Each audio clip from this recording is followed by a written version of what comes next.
तो आज स्टार्ट करते हैं। प्रतिशत की एक क्लास अपलोड कर दी गई है, तो जिन्होंने परसेंटेज की पहली क्लास नहीं देखी है वो एक बार पहली क्लास देखें, ताकि परसेंटेज आपको बेहतर तरीके से समझ में आएगा। अब आगे बढ़ाते हैं। परसेंटेज के अंदर कुछ भिन्न होती है जिनका प्रतिशत वैल्यू होती है, वो आपको ध्यान में रखनी है। तो बराबर आप भी नोट कर लेना कि 1/1 का मतलब होता है 100%, 1/2 का मतलब होता है 50%, 1/3 का मतलब होता है 33 सहित 1/3%, 1/4 का मतलब 25%, 1/5 का मतलब 20%, 1/6 का मतलब 16 सहित 2/3%, 1/7 का मतलब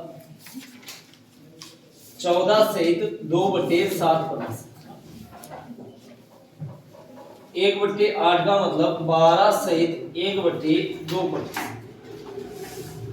1/9 का मतलब 11 सहित 1/9%, 1/10 का मतलब 10%,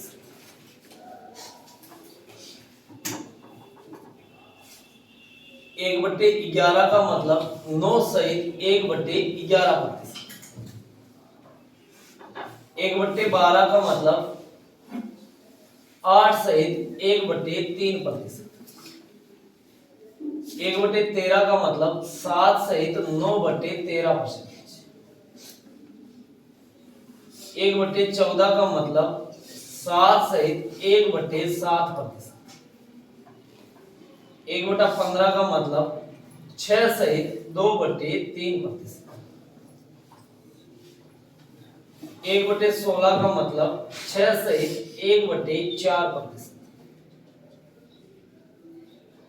1/17 का मतलब 5 सहित 15/17%, 1/18 का मतलब 5 सहित 5/9%,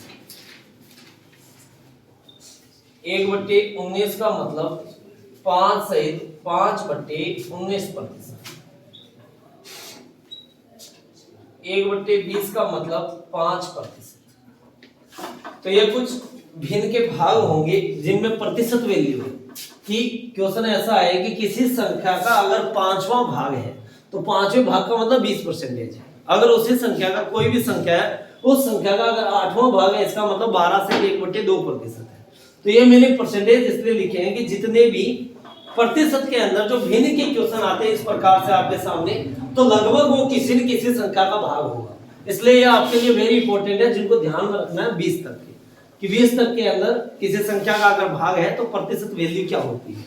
अब स्टार्ट करते हैं परसेंटेज के क्वेश्चन जो आगे पूछे जाते हैं। इनसे हम किस प्रकार से क्वेश्चन करेंगे, तो अगर ये आपके ध्यान में है तो ये हर जगह आपके काम आएगा, चाहे साधारण ब्याज हो, चाहे लाभ हानि हो, चाहे आगे अनुपातों के अंदर अगर परसेंट दे दिया जाए या मिश्रण के अंदर प्रतिशत दे दिया जाए, अगर कोई भिन्न परसेंटेज दिया जाए तो आप डायरेक्ट देख सकते हैं कि भाई जैसे दे दिया जाए कि 7 से 9/13%, 7 से 9/13% का मतलब है कि वह किसी संख्या का 13वें भाग का जिक्र कर रहा है कि 1/13 का मान है 7 से 9/13। अब आगे स्टार्ट करते हैं कि क्वेश्चन किस प्रकार से आएंगे और कैसे हम इनको सॉल्व करेंगे। जैसे आसान सा क्वेश्चन आ गया, राम की आय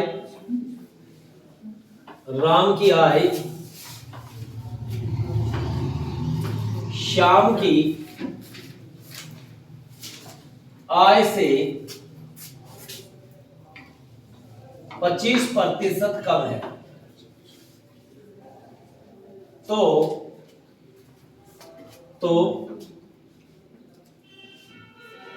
श्याम की आय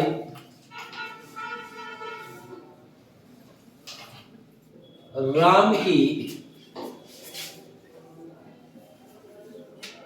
आय से कितने प्रतिशत अधिक है। क्वेश्चन आया कि राम की आय जो है वो श्याम की आय से 25% कम है, तो श्याम की आय राम की आय से कितने प्रतिशत अधिक है। तो हमें कम से क्या पूछा गया है, अधिक पूछा गया है। तो डायरेक्टली आप क्या करेंगे, यहां पर देखेंगे 25% यहां पर है, 25 से हमें अधिक पूछा तो डायरेक्ट ऊपर चले जाओ, ये आपका क्या हो जाएगा, आंसर हो जाएगा कि 33 से 1/3 इस प्रश्न का आपका आंसर रहेगा। मार्कर चलाने की भी, आपको पेन चलाने की भी आवश्यकता नहीं है, एग्जाम के अंदर डायरेक्ट आप आंसर कर सकते हैं। अब देखो कैसे कि एक व्यक्ति है राम और दूसरा व्यक्ति है श्याम। तो राम की आय श्याम की आय से 25% कम है। कम आय किसकी है, राम की। किससे कम है, श्याम से। तो श्याम की हमने आय मान ली 100 रुपए, श्याम की आय है 100 रुपए। तो श्याम की आय 100 रुपए है, तो उससे 25% कम किसकी है, राम की। तो 100 रुपए का 25% तो 25 रुपए होता है। तो 25 रुपए कम है, तो राम की आय कितनी है, 75 रुपए। फिर आगे क्वेश्चन के अंदर यह कह रहा है श्याम की आय राम की आय से कितने % अधिक है। तो देखिए रुपए में तो 25 कम है और रुपए में 25 इसकी क्या है, ज्यादा है। लेकिन ये जो 25 अधिक है, ये अधिक है किससे, राम से अधिक है। राम की आय कितनी है, 75 है।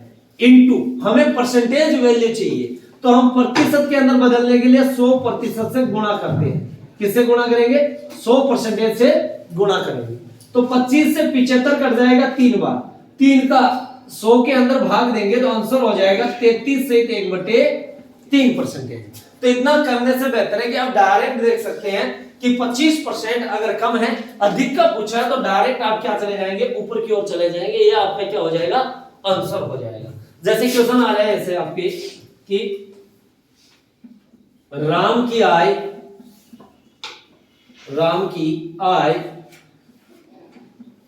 श्याम की आय से, राम की आय श्याम की आय से 6 से 1/4%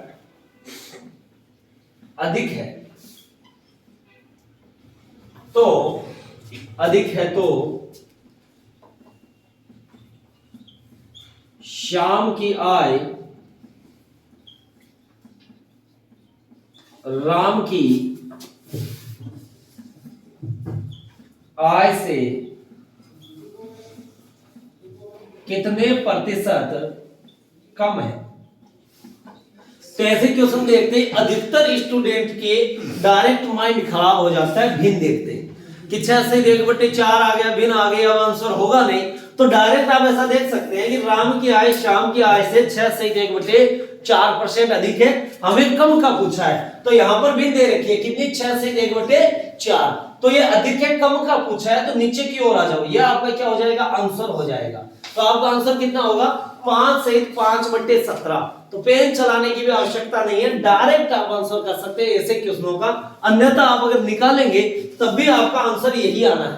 कैसे, देखो कि वे एक व्यक्ति है कौन, राम। ये ऊपर वाला क्वेश्चन में वापस हटा रहा हूं यहां से। अब वापस क्वेश्चन को समझो कि एक व्यक्ति है कौन, राम, दूसरा है कौन, श्याम। क्वेश्चन में कह रहा है राम की आय श्याम की आय से 6 से 1/4% अधिक है। अधिक किसकी है, राम की आय। किससे, श्याम की आय से। तो श्याम की आय हो गई कितने रुपए, 100। तो श्याम से राम की आय ज्यादा कितनी है, 6 से 1/4। तो 100 रुपए का 6 से 1/4%, 6 से 1/4 रुपए ही होता है। तो एक्स्ट्रा हो जाएगा तो कितना हो जाएगा, 106 से 1/4 रुपए। फिर आगे क्वेश्चन में यह कह रहा है श्याम की आय राम की आय से कितने % कम है। तो भाई श्याम की रुपए में तो कम कितनी है, 6 से 1/4 है। लेकिन 6 से 1/4 किससे है, राम से है। और राम की आय कितनी है, 106 से 1/4 है। इनटू क्या करेंगे, 100 करेंगे। तो सबसे पहले तो आप इसे साधारण भिन्न में कन्वर्ट करेंगे। तो 6 से 1/4 को साधारण भिन्न में कन्वर्ट करेंगे तो 6 को 4 से गुणा करेंगे 24। ऊपर वाली संख्या हमेशा जोड़ी जाती है, तो 24 में 1 जोड़ेंगे तो हो जाएगा कितना, 25/4। अब बट्टा के अंदर संख्या कौन सी, 106 से 1/4। तो 106 को 4 से गुणा करेंगे तो हो जाएगा 424, और 424 में 1 जोड़ देंगे हो जाएगा 425। तो हम लिख देंगे 425। बट्टा में क्या है, 4 है, तो यहाँ भी बट्टा में 4 लिख देंगे, इंटू क्या कर देंगे, 100। अब ये 4 हम काट सकते हैं क्योंकि ऊपर बट्टा वाले नीचे आएंगे, नीचे वाले बट्टा वाले ऊपर जाएंगे, तो हम डायरेक्ट काट सकते हैं 4 और 4। तो बच गए क्या हमारा कि 25 × 100। और बट्टा में कितना है 425 है। तो 25 के पाड़े से अगर हम काटेंगे तो 25 के पाड़े से हो जाएगा, एक बार 5 के पाड़े से काट लेते हैं, 5 के पाड़े से काटेगा तो 8, फिर हो जाएगा 85, फिर 5 के पाड़े से इसे काट दिया 5 बार, 5 से ये काट देंगे तो 5 से ये काटेंगे तो हो जाएगा 1 और फिर हो जाएगा 7, 17, 100 के अंदर 17 का भाग देंगे तो 100 के अंदर 17 का भाग देंगे तो हो जाएगा 5, बच जाएंगे कितने 15/17, यह आपका क्या आएगा आंसर आएगा। तो इतना आंसर करने से अच्छा है कि डायरेक्ट आप क्या करेंगे, 6 से 1/4 से अधिक है, कम का पूछा है तो डायरेक्ट नीचे आ जाओ, यह आपका क्या हो जाएगा आंसर हो जाएगा। पेन चलाने की भी आवश्यकता नहीं है, बस आपको ध्यान में होना चाहिए कौन किसका भाग है, और अन्यथा आप ऐसे भी क्वेश्चन कर सकते हैं, क्योंकि अगर वो कोई भिन्न देगा तो भिन्न इन्हीं में से कोई संख्या देगा, ये ध्यान रखना। ये जितने आपके सामने भिन्न दे रखी है यही भिन्न एग्जामिनर देता है, क्योंकि ये किसी न किसी संख्या की क्या होता है भाग होता है।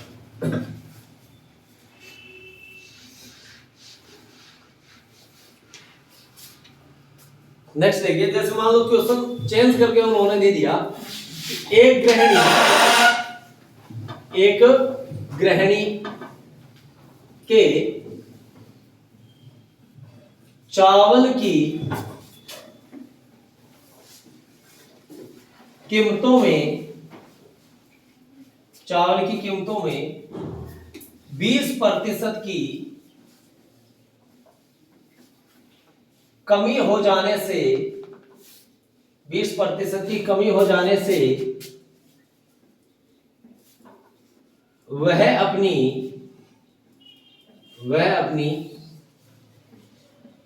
खपत में कितने प्रतिशत की वृद्धि करे ताकि खर्च पर कोई प्रभाव ना पड़े।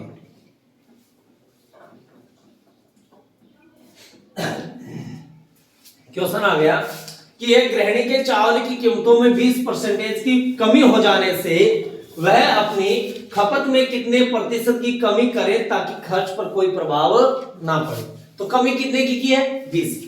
अब खपत में वो कितने की वृद्धि करे हमें ये पूछा है, तो यहां पर देखिए 20% ये कमी हो रही है, वृद्धि का पूछा तो डायरेक्ट ऊपर चले जाओ, ये आपका क्या हो जाएगा आंसर हो जाएगा।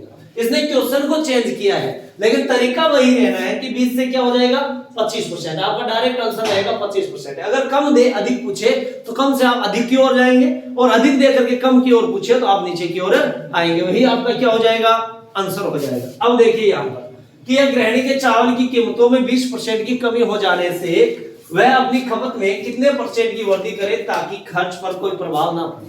अब मान लीजिए कि पहले चावल की कीमत थी 100 रुपए, पहले चावल की कीमत कितनी थी 100 रुपए थी। अब चावल की कीमतों में 20% की क्या हो जाती है कमी हो जाती है, तो 20% की कमी हो जाएगी तो अब चावल किस भाव से मिलेंगे 80 रुपए के अंदर मिलेंगे। तो 80 रुपए के अंदर मिलेंगे तो अब इससे चावल ज्यादा मिलेंगे, तो चावल ज्यादा मिलेंगे तो ये खपत में क्या करेगी वृद्धि करेगी, यानी कि क्यों कर रही है कह रहे हैं कि खर्च पर कोई प्रभाव नहीं पड़ना चाहिए। खर्च पर प्रभाव नहीं पड़ने का मतलब है कि पहले 100 रुपए में 1 केजी चावल आ रहे थे, अब ये गृहिणी उसी हिसाब से दुकानदार के पास में गई, उनको बोला कि भैया 100 रुपए के मुझे चावल दे दो, तो उन्होंने कहा भाई अब भाव 80 रुपए है, तो वो चावल ज्यादा लेगी कि नहीं लेगी, तो चावल कितने रुपए का ज्यादा लेगी 20 रुपए का ज्यादा लेगी। और दुकानदार जो वस्तु देता है वो वर्तमान मूल्य पर देता है, और वर्तमान कितना है 80 है, तो बट्टा में क्या करेंगे 80 करेंगे, इंटू क्या कर देंगे 100 कर देंगे, 0 से 0 कट जाएगा, 2 से 8 कट जाएगा कितनी बार 4 बार, और 4 का 100 में भाग देंगे, आंसर कितना हो जाएगा 25% आपका आंसर हो जाएगा। क्लियर है? तो इससे अच्छा है कि इतना करो, इससे तो अच्छा है कि डायरेक्टली आप ऊपर चले जाओ, ये आपका क्या हो जाएगा आंसर हो जाएगा। क्लियर है? लेकिन ध्यान रखना अगर यहां पर ऐसा दे दिया कि 30% की कमी होती है तो 30 तो यहां पर कहीं है ही नहीं, तब आपको निकालना पड़ेगा, ये ध्यान रख लेना कि 30% की कमी होती है तो हम क्या करेंगे कि भाई पहले 100 रुपए की वस्तु थी, अब 30 की कमी हुई, कितने हो गए 70 रुपए हो गए, तो अब 70 रुपए से इससे समान कितने रुपए का एक्स्ट्रा और मिलेगा, अब तो 30 रुपए का एक्स्ट्रा मिलेगा, किस पर मिलेगा, वर्तमान मूल्य पर मिलेगा। वर्तमान कितना है, 70 है, बट्टा में क्या कर देंगे 70 इंटू क्या कर देंगे 100, 0 से 0 कट जाएगा, 100 को 3 से गुणा करेंगे 300, 300 में किसका भाग देंगे 7 का भाग देंगे, तो 300 के अंदर 7 का भाग देंगे, आंसर हो जाएगा 28, फिर 42 सहित 6/7% आपका क्या हो जाएगा, आंसर हो जाएगा। क्लियर है।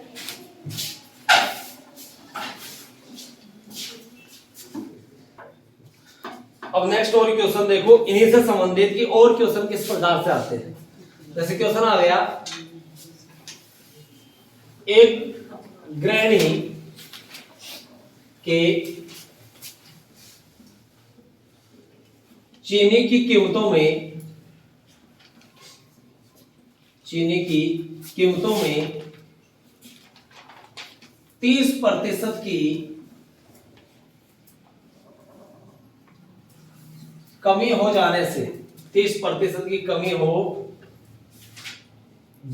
से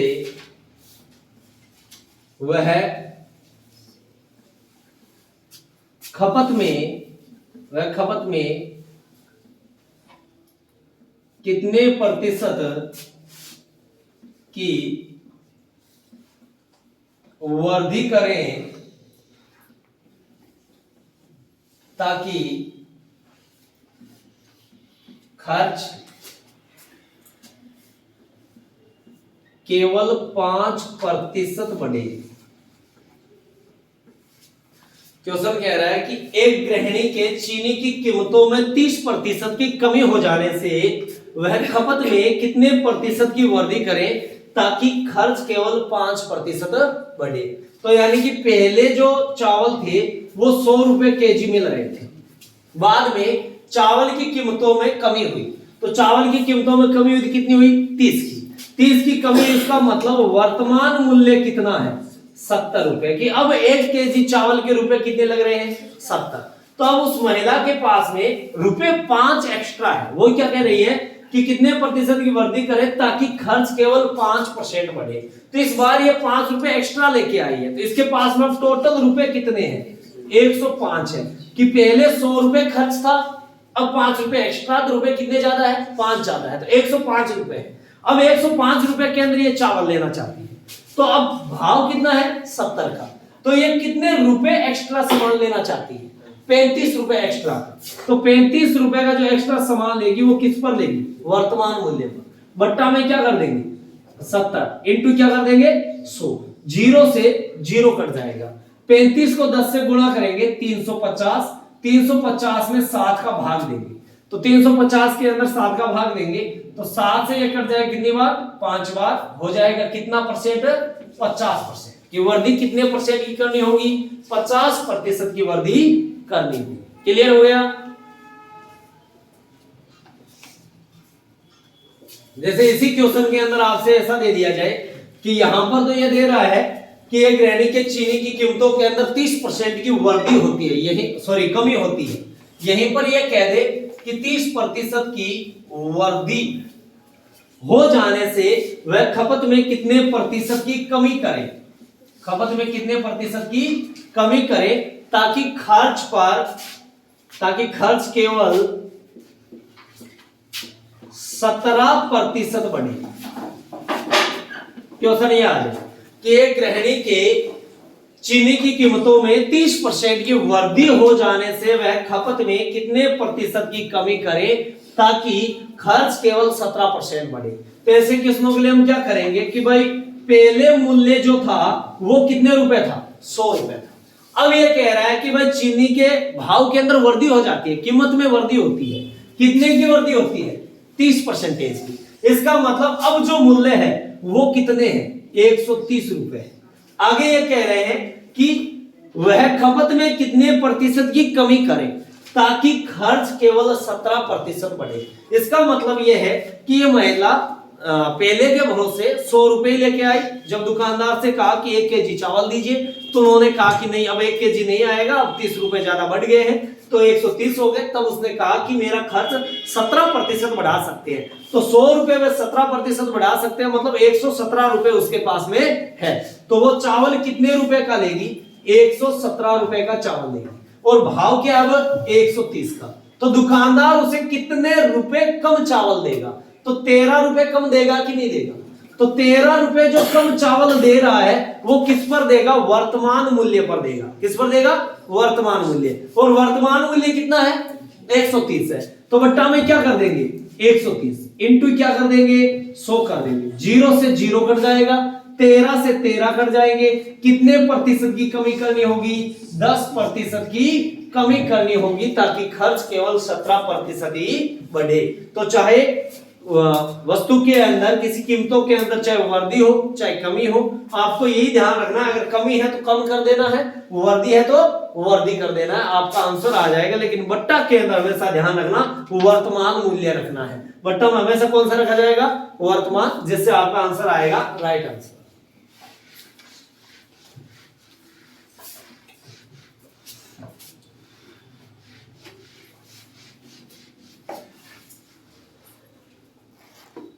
अब नेक्स्ट क्वेश्चन देखो। रवि अपनी आय में से 20% खर्च कर देता है। रवि अपनी आय में से 20% खर्च कर देता है तथा शेष बचा लेता है।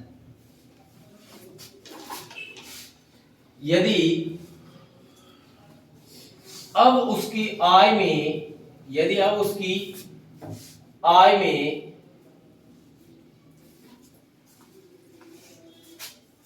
30% की वृद्धि हो जाती है, 30% की वृद्धि हो जाती है, तो वह खर्च में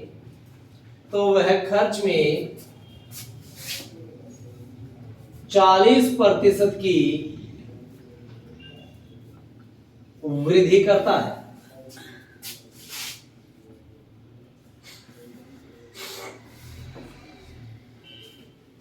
तो उसकी बचत में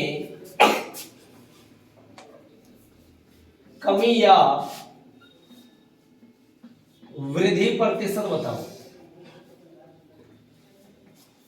तो क्वेश्चन कह रहा है कि रवि अपनी आय में से 20% खर्च करता है तथा शेष बचा लेता है। अब उसकी आय में 30% की वृद्धि हो जाती है, तो वह खर्च में 40% की वृद्धि करता है। तो उसकी बचत के अंदर कमी या वृद्धि हमें बतानी है। तो वह 3 चीजें होती हैं, 3 चीजों का ध्यान रखना है। एक तो होती है आय के पश्चात में एक होता है खर्च, और एक होती है बचत। ये 3 चीजें ही आपको ध्यान में रखनी है कि एक तो है क्या? आय के पश्चात खर्च, और खर्च के पश्चात में बचत, कि उसकी आय कितनी है, उसने खर्च कितना किया, और उसकी बचत कितनी है। तो आय हमारे पास में है नहीं कि रवि की आय कितनी है, रुपए में हमें नहीं बताई। तो रुपए में नहीं बताई, तो हमने मान ली कि आय है उसकी 100 रुपए, कि रवि की आय कितनी है? 100 रुपए। फिर आगे क्वेश्चन में कह रहा है रवि अपनी आय में से 20% खर्च कर देता है। तो वह 100 रुपए है, 100 रुपए का 20% कितना होता है? 20 रुपए होता है। तो 20 रुपए वो क्या कर रहा है? खर्च कर रहा है। तो 100 रुपए कमा रहा है, 20 रुपए खर्च कर रहा है, तो बचत कितनी हुई? 80 रुपए की हुई। कि 100 में से क्या करेंगे कि 100 माइनस करेंगे 20, तो बचत आ जाएगी। कि 100 रुपए कमा रहा है, खर्च कर रहा है 20 रुपए, तो बचा कितना रहा है? 80 रुपए। फिर आगे क्वेश्चन में कह रहा है यदि अब उसकी आय में 30% की वृद्धि हो जाती है, तो पहले आय थी 100 रुपए, अब 30% की वृद्धि हो गई, तो 100 रुपए के 30% कितने होते हैं? 30 रुपए होते हैं। तो 30 की वृद्धि होगी, तो अब इसकी आय कितनी हो जाएगी? 130 रुपए हो जाएगी।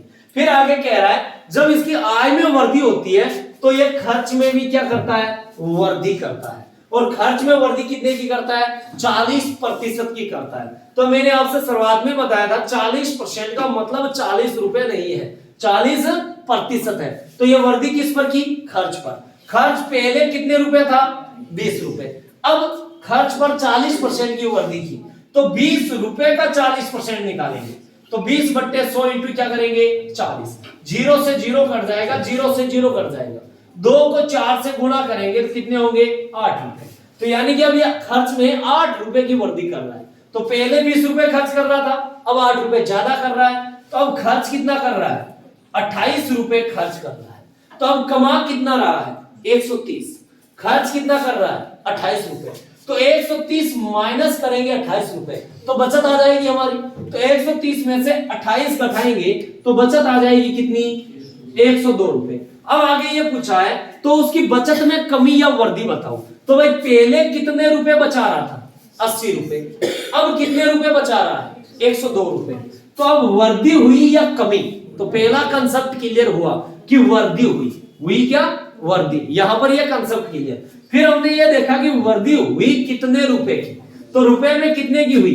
22 रुपए की वृद्धि हुई। और 22 रुपए की वृद्धि हुई किस पर? 80 पर हुई। तो बट्टा में क्या करेंगे? 80 इंटू क्या कर देंगे? 100। जीरो से जीरो कट जाएगा। फिर 4 के पार्टे से, सॉरी 2 के पार्टे से ये 4 बार, 2 के पार्टे से ये कट जाएगा 5 बार। फिर उसके पश्चात में 2 के पार्टे से ये 2 बार, ये कट जाएगा 11 बार। 11 को 5 से गुणा करेंगे 55। 55 के अंदर भाग देंगे किसका? 2 का। तो आंसर हो जाएगा 27 सहित 1/2%। क्या होगी? वृद्धि होगी।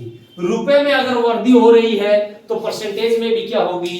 वृद्धि होगी। क्योंकि हमने 100 रुपए इसलिए माने, ध्यान रख लेना कि 100 रुपए इसलिए मानते हैं क्योंकि इनका 100 रुपए का 100% अगर हम रखेंगे तो 1 रुपए का 1% आएगा, ताकि आपको निकालना नहीं पड़ेगा।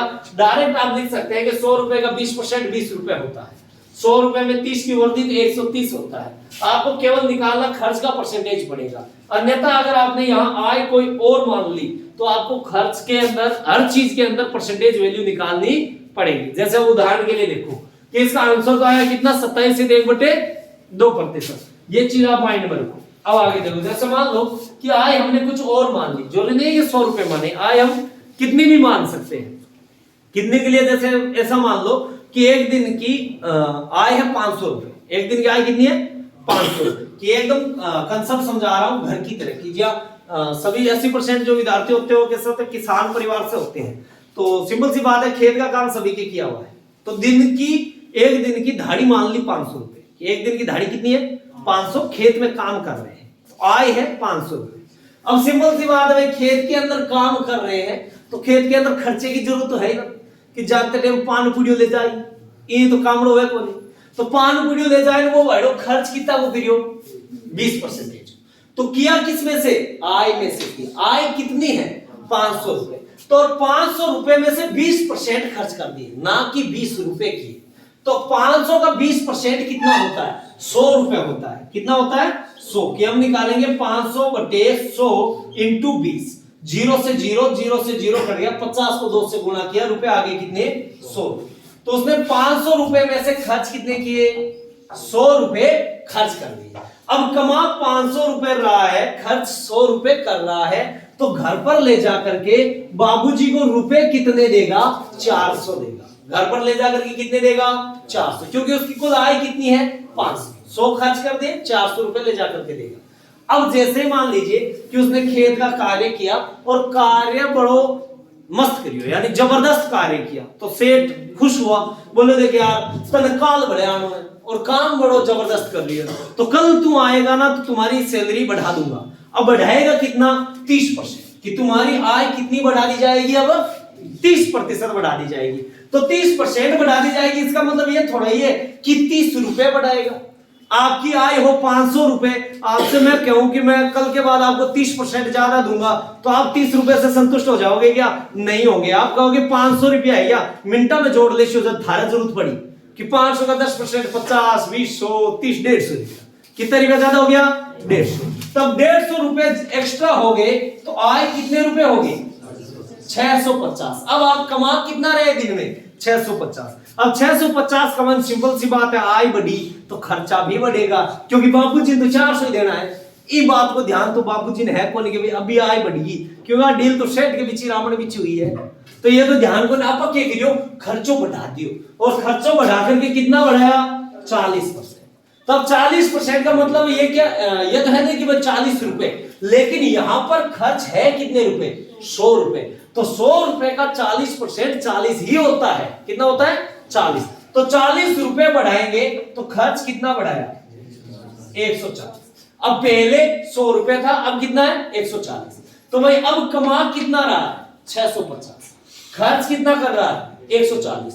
तो 650 माइनस क्या कर देंगे 140 कर देंगे। तो 650 में से 140 माइनस करेंगे, आ जाएगा कितना 510 रुपए। अब बचत कितनी है 510 की है, और पहले बचत कितनी थी 400 की। तो यहां वृद्धि हुई या कमी, तो वृद्धि हुई। वृद्धि कितने रुपए की हुई 110 रुपए की हुई, और 110 रुपए की वृद्धि किस पर हुई 400 पर हुई। इंटू क्या कर देंगे 100 कर देंगे, 2 जीरो से 2 जीरो काट देंगे।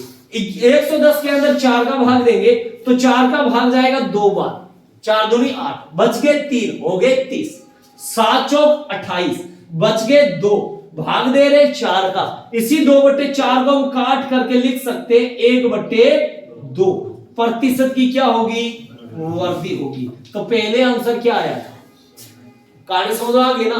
तो रुपए कितने भी रख सकते हैं, कोई प्रॉब्लम नहीं है, लेकिन परसेंटेज वैल्यू के अंदर गड़बड़ी नहीं होनी चाहिए, इसीलिए आज हम यहाँ पर 100% रख रहे थे। तो सभी क्वेश्चन एकदम क्लियर समझ में आ गए हो। नेक्स्ट क्वेश्चन वापस यही क्वेश्चन आपको दे रहा हूं, बराबर आप भी आंसर करना, जिसके लिए आपको 2 मिनट का समय दिया जाएगा। रवि अपनी आय में से 30% खर्च कर देता है तथा शेष बचा लेता है। यदि अब उसकी आय में 20% की वृद्धि हो जाती है तो वह खर्च में 30% की वृद्धि करता है, तो उसकी बचत में कमी या वृद्धि प्रतिशत बताओ। क्योंकि अगर पीछे वाला क्वेश्चन आपके समझ में था, आंसर आपके समझ में है, तो आप जरूर इस क्वेश्चन का भी आंसर देंगे, जिसके लिए मैं आपको 2 मिनट का समय दूंगा।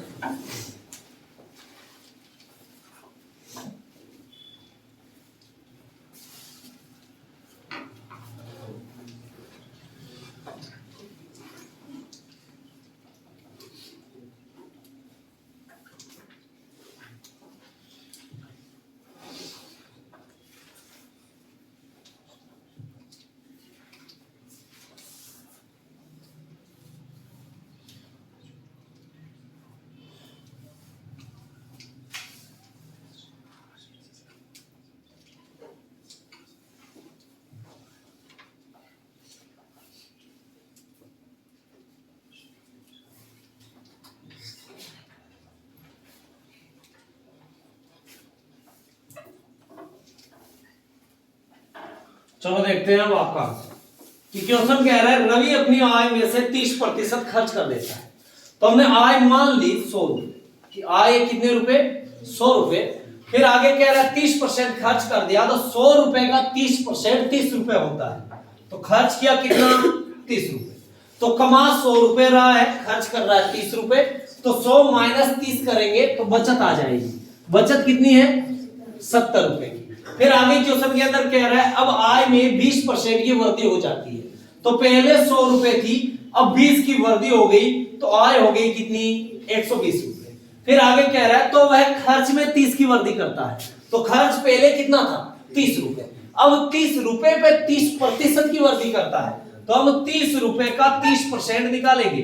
तो 30/100 इंटू क्या कर देंगे 30। 0 से 0 और 0 से 0 कट गया।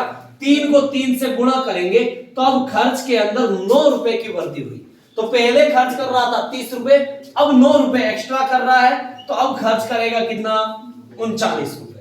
तो अब कमा कितना रहा है 120, खर्च कितना कर रहा है 39 रुपए।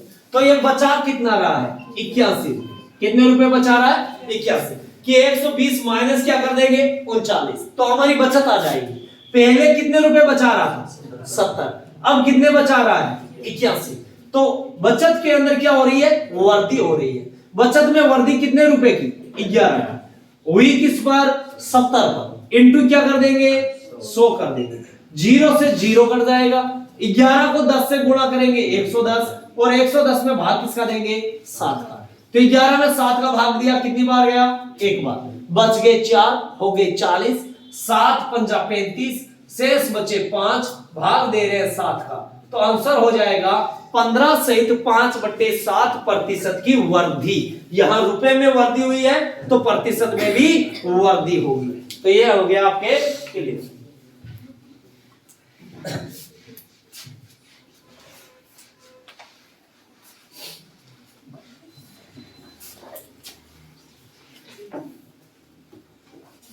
इसी प्रकार से क्वेश्चन, मोहन अपनी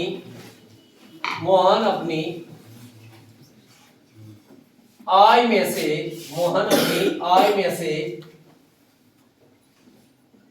40% खर्च कर देता है, 40% खर्च कर देता है तथा शेष बचा लेता है।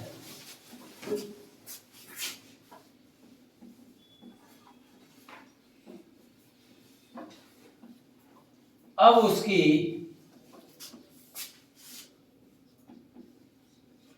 आय में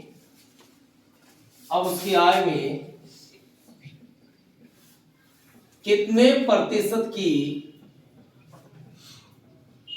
कमी या वृद्धि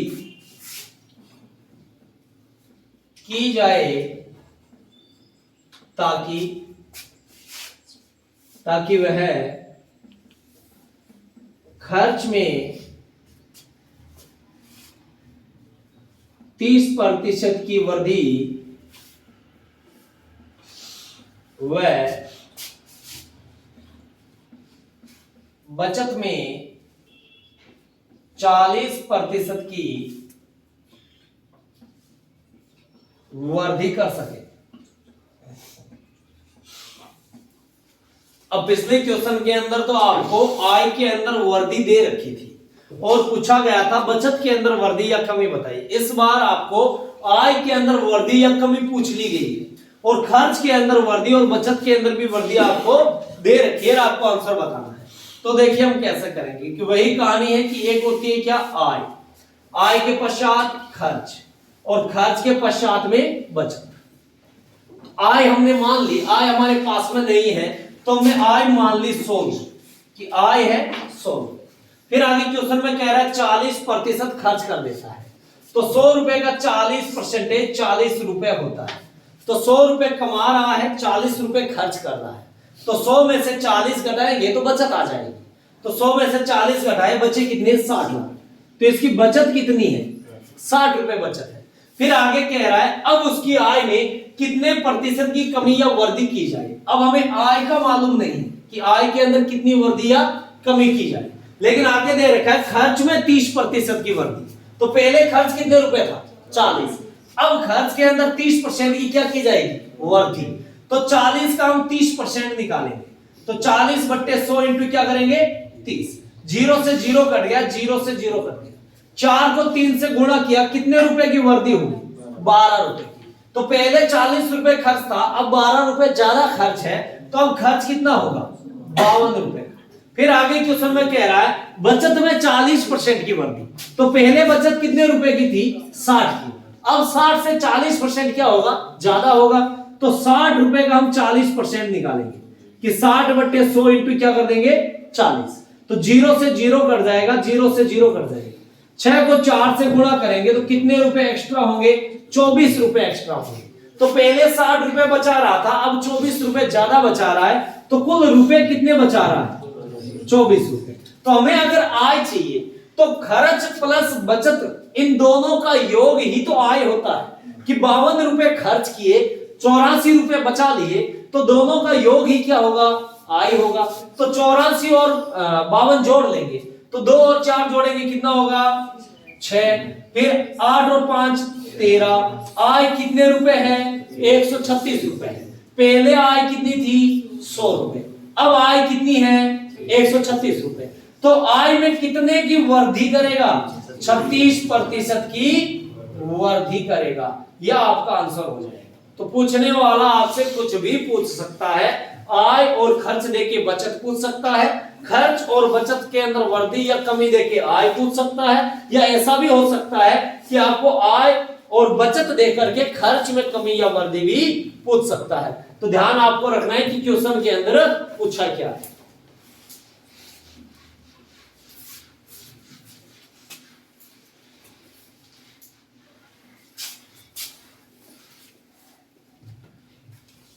नेक्स्ट क्वेश्चन है,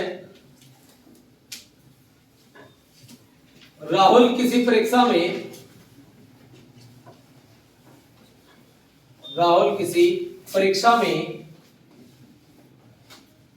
180 अंक प्राप्त करता है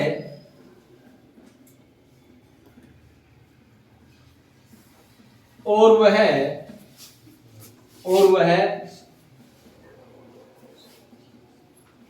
उत्तीर्णांक से 20 अंक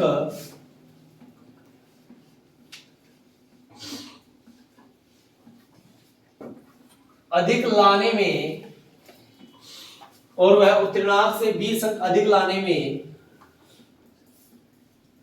सफल रहता है यदि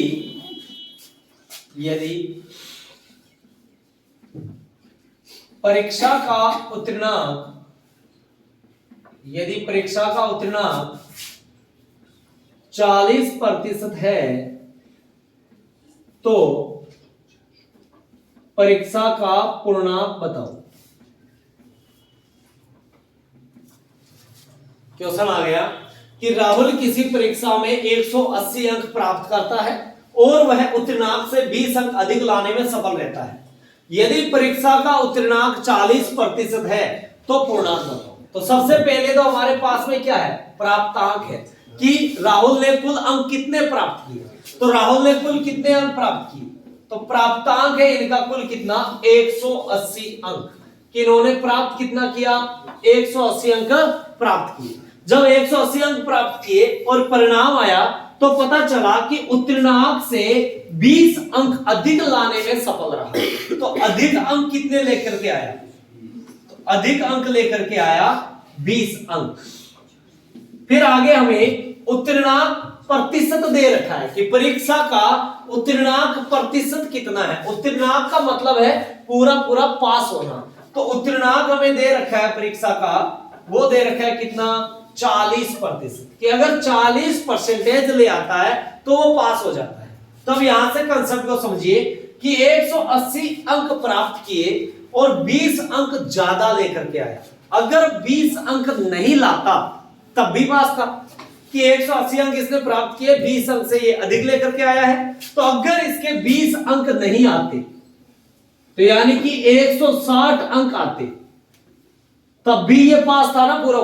और पूरा पास होने के लिए परसेंटेज कितने चाहिए, 40। और अंक कितने चाहिए, 160 चाहिए। अंक कितने चाहिए, 160। तो 160 अंक कितने परसेंट की वैल्यू है, 40 की वैल्यू है। हमें किसकी चाहिए, 100% की। क्यों चाहिए 100 की, क्योंकि पूर्णांक पूछा है और पूर्णांक प्रतिशत में हमेशा 100% होता है। तो 0 से 0 कट जाएगा, 4 से 16 4 बार, 4 को 100 से गुणा करेंगे तो पूर्णांक अंक है 400। कितने अंक का है पूर्णांक, तो 400 का पूरा पेपर है।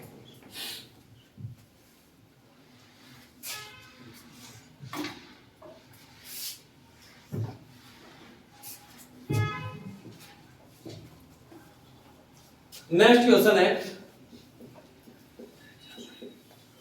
विक्रम किसी परीक्षा में 80 अंक प्राप्त करता है। विक्रम किसी परीक्षा में 80 अंक प्राप्त करता है और वह 10 अंक से फेल हो जाता है।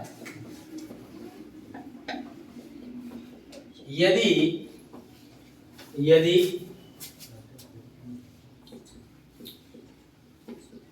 परीक्षा का उत्तीर्णांक 30% हो तो पूर्णांक बताओ। तो क्वेश्चन है, विक्रम किसी परीक्षा में 80 अंक प्राप्त करता है और वह 10 अंक से फेल हो जाता है।